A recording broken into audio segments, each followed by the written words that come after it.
बुध प्रदोष व्रत की पौराणिक कथा।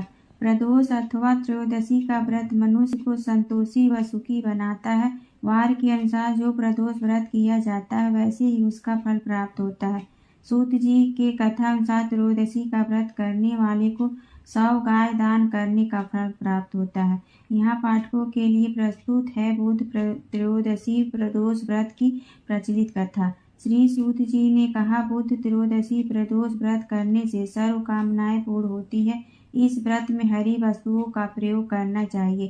शंकर शिव जी की आराधना धूप बेल पत्र आदि से करनी चाहिए। बुध प्रदोष व्रत की कथा के अनुसार एक पुरुष का नया विवाह हुआ था। विवाह के 2 दिनों बाद उसकी पत्नी मायके चली गई। कुछ दिनों के बाद वह पुरुष पत्नी को लेने उसके यहाँ गया। बुधवार को जब वह पत्नी के साथ लौटने लगा तो ससुराल पक्ष ने उसे रोकने का प्रयत्न किया कि विदाई के लिए बुधवार शुभ नहीं होता है, लेकिन वह नहीं माना और पत्नी के साथ चल पड़ा।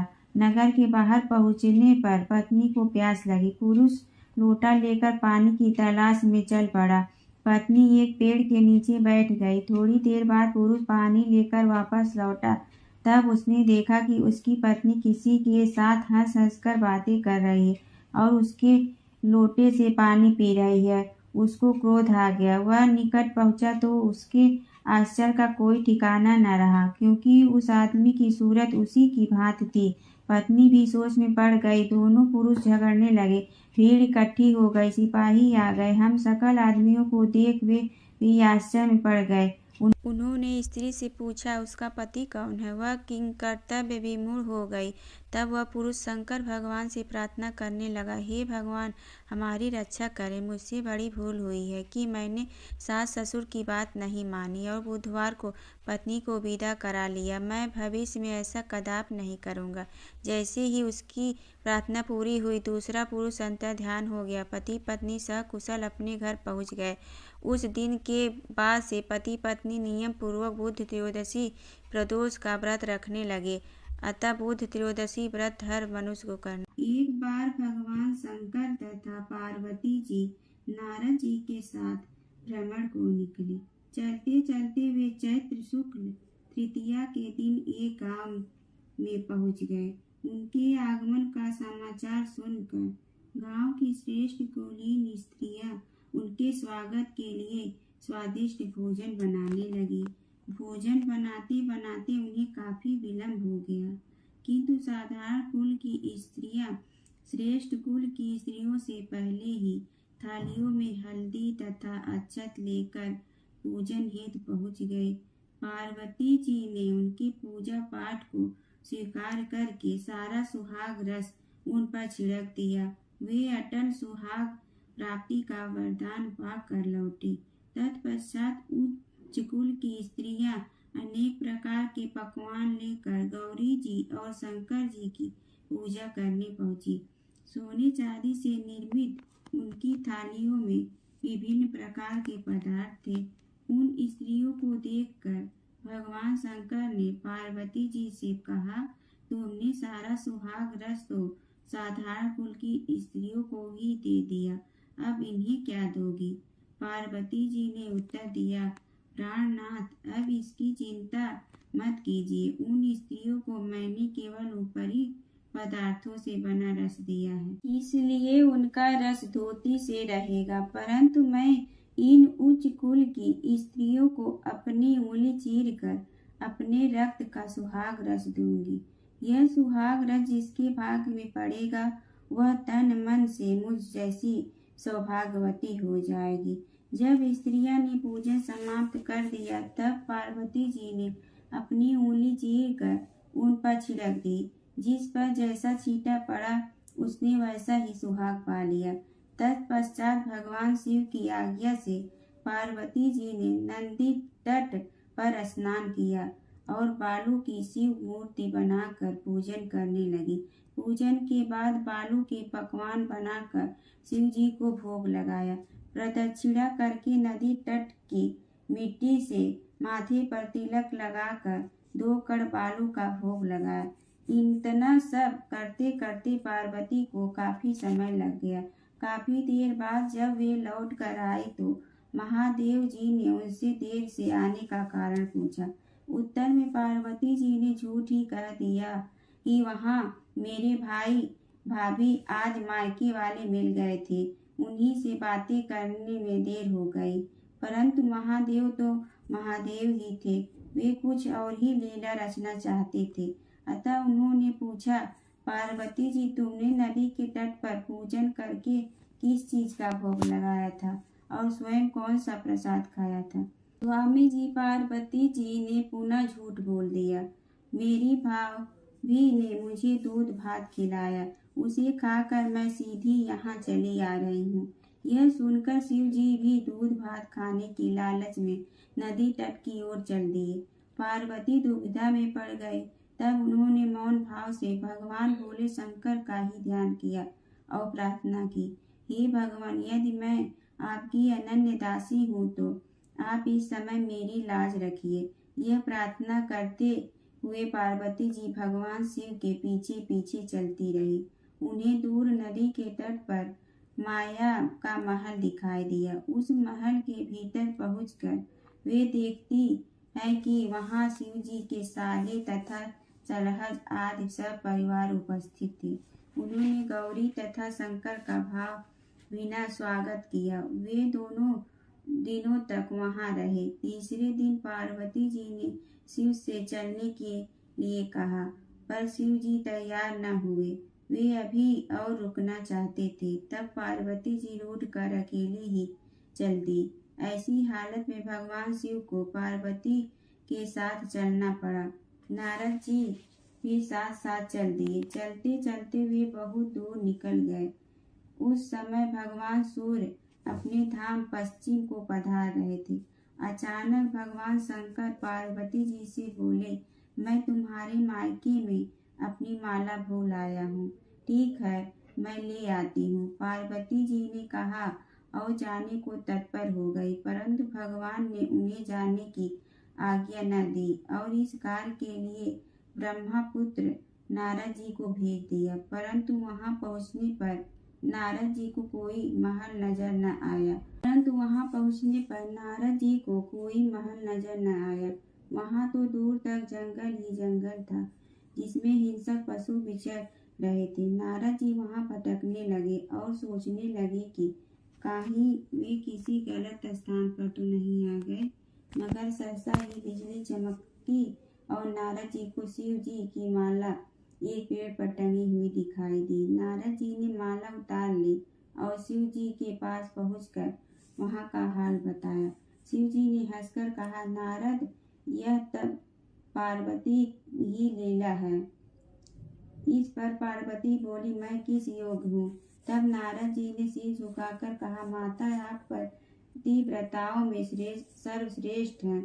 आप सौभाग्यवती, समाज में आदि शक्ति हैं। यह सब आपके पतिव्रत का ही प्रभाव है। संसार की स्त्रियां आपके नाम स्मरण मात्र से ही अटल सौभाग्य प्राप्त कर सकती हैं और समस्त सिद्धियों को बना तथा मिटा सकती हैं। तब आपके लिए यह कर्म कोई सी बड़ी बात है? महामाये गोपनीय पूजन अधिक शक्तिशाली तथा सार्थक होता है। आपकी भावना तथा चमत्कार पूर्ण शक्ति को देखकर मुझे बहुत प्रसन्नता हुई। मैं आशीर्वाद रूप से कहता हूँ कि जो स्त्रियां इस तरह गुप्त रूप से पति का पूजन करके मंगल कामना करेंगी, उन्हें महादेव जी की कृपा से दीर्घ आयु वाले पति का संसर्ग मिलेगा। समतापुर नगर में मधुसूदन नामक एक व्यक्ति रहता था। वह बहुत धनवान था। मधुसूदन का विवाह बलरामपुर नगर की सुंदर लड़की संगीता से हुआ था। एक बार मधुसूदन अपनी पत्नी को लेने बुधवार के दिन बलरामपुर गया। मधुसूदन ने पत्नी के माता पिता से संगीता को विदा कराने के लिए कहा। माता पिता बोले, बेटा, आज बुधवार है, बुधवार को किसी भी शुभ कार्य के लिए यात्रा नहीं करते। लेकिन मधुसूदन नहीं माना। उसने ऐसी शुभ अशुभ की बातों को न मानने की बात कही। दोनों ने बैलगाड़ी से यात्रा प्रारंभ की। 2 कोस की यात्रा के बाद उसकी गाड़ी का एक पहिया टूट गया। वहां से दोनों ने पैदल ही यात्रा शुरू की। रास्ते में संगीता को प्यास लगी।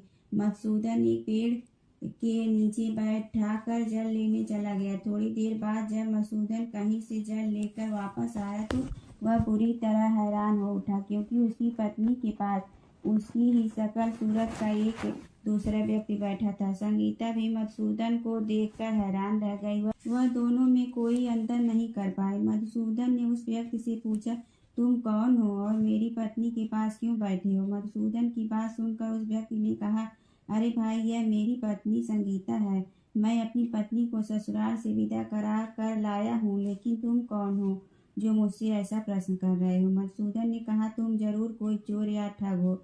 यह मेरी पत्नी संगीता है। मैं इसे पेड़ के नीचे बैठाकर जल लेने गया था। इस पर उस व्यक्ति ने कहा, अरे भाई, झूठ तो तुम बोल रहे हो। संगीता को प्यास लगने पर जल लेने तो मैं गया था। मैंने तो जल लाकर अपनी पत्नी को पिला भी दिया। अब तुम चुपचाप यहाँ से चलते बनो, नहीं तो किसी सिपाही को बुलाकर तुम्हें पकड़वा दूंगा। दोनों एक दूसरे से लड़ने लगे। उन्हें लड़ते देख बहुत से लोग वहाँ एकत्र हो गए।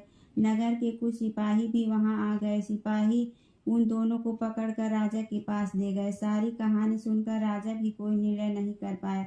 संगीता भी उन दोनों में से अपने वास्तविक पति को नहीं पहचान पा रही थी। राजा ने दोनों को कारागार में डाल देने के लिए कहा। राजा के फैसले पर असली मधुसूदन भयभीत हो उठा।